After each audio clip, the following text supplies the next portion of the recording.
Avez-vous déjà ressenti un si grand mal-être en vous que vous ne vouliez plus faire partie de ce monde? C'est le sentiment que j'ai eu pendant des années. Pendant des années, je pensais me jeter sous le train. Je suis Lorraine Firka, directrice d'un centre de formation et bureau de coaching As Performance. Aujourd'hui, je suis une femme heureuse, épanouie et joyeuse. Et heureuse de l'être. Et libre surtout. Mais je ne l'ai pas toujours été. J'aimerais vous parler de mon histoire aujourd'hui. Je viens d'une famille particulièrement troublée émotionnellement, avec beaucoup de souffrances émotionnelles. Ma mère, par exemple, a eu une enfance très douloureuse. Elle n'a pas connu sa mère. Sa mère est morte. Elle avait 6 mois seulement. C'est sa tante qui l'a élevée. La tante ne l'a pas envoyée à l'école, mais a travaillé le plus tôt possible. À 15 ans, ma mère s'est retrouvée à travailler et s'est fait violer par le responsable du magasin. La voilà enceinte et ma tante l'a mise à la porte. Ma mère a erré ça et là jusqu'au jour où elle a rencontré mon père. Mon père qui lui aussi avait de grosses et de grandes souffrances. Alors qu'il était très jeune, un médecin l'a diagnostiqué de lépreux au point qu'il ne pouvait plus aller à l'école, qu'il ne pouvait plus s'instruire au contact des autres.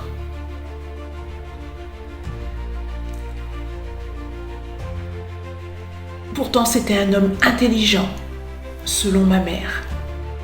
Intelligent, créatif, courageux, travailleur,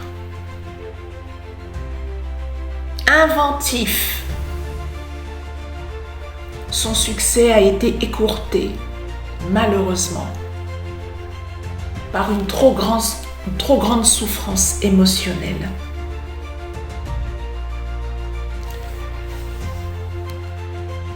Leur union, au début malheureuse, s'est soldée quand même par un divorce. 6 enfants dont j'étais l'aînée. Me voilà face à ma mère avec ses 6 enfants à élever toute seule. Mais face aussi à ses douleurs, ses frustrations, ses colères, les trahisons qu'elle a subies. Oui. Un jour,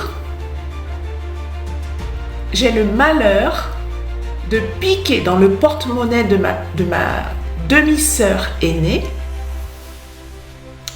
des pièces pour m'acheter des bonbons ou autre chose, je ne m'en souviens plus. Lorsque ma mère l'a appris, elle était tellement en colère et furieuse de ce que j'avais fait qu'elle a voulu m'infliger une leçon à vie, selon ses mots. Tu ne l'oublieras jamais, m'a-t-elle dit. Tu n'auras plus jamais envie de recommencer. Et pour cela, elle a fait bouillir de l'eau dans une casserole et avec l'aide de ma sœur, elle m'a forcée, elles m'ont tenue, elles ont tenu ma main et l'a plantée dans la casserole bouillante, d'eau bouillante. Le fond de la casserole m'a laissé des marques indélébiles, faisant donc une cicatrice à vie. Alors, outre la douleur physique avec laquelle j'ai souffert pendant plusieurs mois, au point de ne pas pouvoir aller à l'école, eh bien, il y a aussi des séquelles émotionnelles que ce traumatisme m'a créées. Toute cette souffrance émotionnelle enfouie a eu un impact incroyable sur ma propre vie, ma vie professionnelle, ma vie spirituelle, ma vie de femme, ma vie de couple, la communication avec mes enfants, la gestion du stress, ma confiance en soi, mon estime de moi. Toute ma vie, toutes mes sphères de vie ont été impactées à partir de ce traumatisme. Alors, pourquoi je te raconte cette histoire ?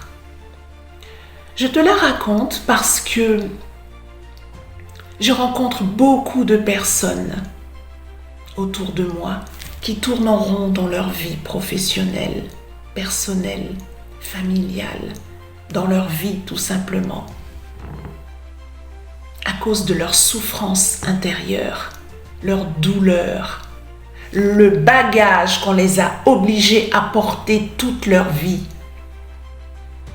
Mais tu n'es pas obligé, toi, aujourd'hui, toi qui as souffert dans ton enfance, toi que l'on a fait subir des traumatismes, tu n'es pas obligé de tout garder toute ta vie. J'ai dû me battre psychologiquement, quelquefois contre moi-même. Oui, j'ai dû me battre en permanence parce que j'avais l'impression d'avoir deux personnalités. Deux personnalités. Celle qui était battante, ambitieuse, courageuse, persévérante, déterminée. Mais aussi l'autre partie de moi qui me disait « Mais tu ne peux pas, c'est pas pour toi. Non, tu es nul, tu ne t'en sortiras pas. » La petite voix qui me parlait, mais qui n'était pas mon amie. Non, au contraire, elle aggravait ma souffrance. Oui, elle faisait grandir mon mal-être parce que je faisais 2 pas en avant et 3 en arrière. Donc, je te raconte cette histoire aussi pour que tu comprennes que ce n'est pas parce que tu as une blessure physique, une différence, une cicatrice, que sais-je, que tu dois dans ta tête te considérer comme un handicapé ou une handicapée. Non. Ce n'est pas parce que tu as une différence avec quelqu'un d'autre que tu dois estimer que tu ne peux rien faire, que tu ne vaux rien, que tu dois mettre fin à ta vie et que tu n'y arriveras à rien. Bats-toi, continue de te battre pour faire ressortir en toi la meilleure version de toi-même qui existe, qui est là. Elle ne vient pas de quelqu'un d'autre, cette meilleure version. Elle est en toi. Tu as été créé avec elle. Mais les intempéries de la vie, les douleurs, les mauvaises expériences, les échecs t'ont fait croire que tu n'y arriveras pas. T'ont fait croire que tu es plus nul que les autres. C'est faux. C'est archi faux. Ce n'est pas parce que tu es différente ou tu as une cicatrice. Regarde ma main. Oui, j'ai une cicatrice. Et alors, ma vraie valeur, j'ai compris qu'elle n'était pas extérieure, mais qu'elle était d'abord à l'intérieur de moi. Mes vraies richesses sont à l'intérieur de moi.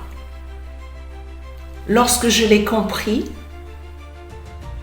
grâce au travail que j'ai fait personnellement, eh bien j'ai pris conscience que j'avais beaucoup plus de richesses que je le croyais.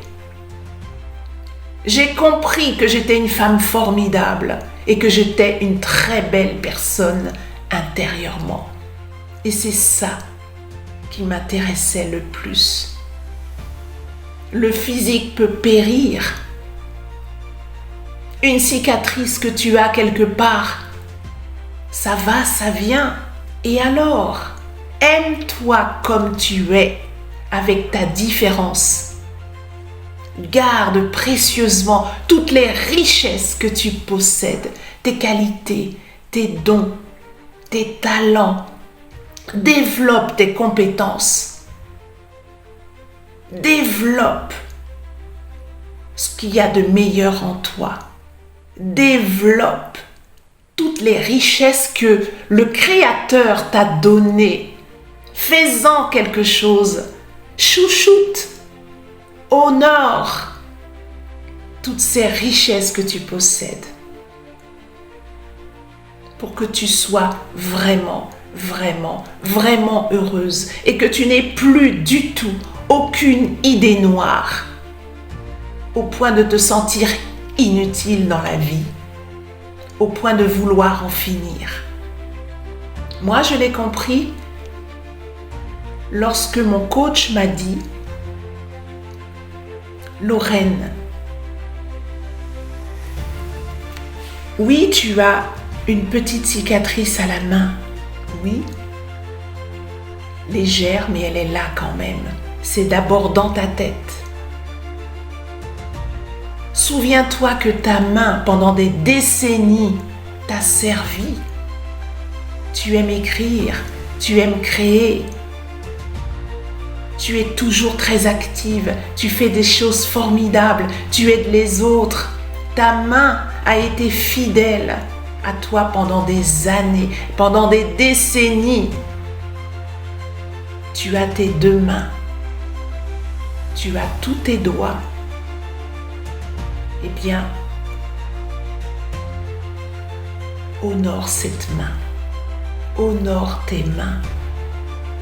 Oui. Aime-la comme tu dois l'aimer. Arrête de la cacher. Arrête. Mets-la en avant. Honore-la. Aime-la parce qu'elle le mérite. Elle t'a servi pendant des années, des années. Voilà le message que je voulais te passer. Prends soin de toi. Travaille sur toi. Quel que soit ton bagage, quelle que soit ta cicatrice, quel que soit le problème que tu as eu par ton passé, tu peux faire sortir en toi la meilleure version de toi. Au point que ce soit toi un jour qui dise: j'aime la vie. La vie est formidable. Et que tu en viennes à montrer le chemin aux autres. Et que tu sois heureuse comme moi je le suis aujourd'hui.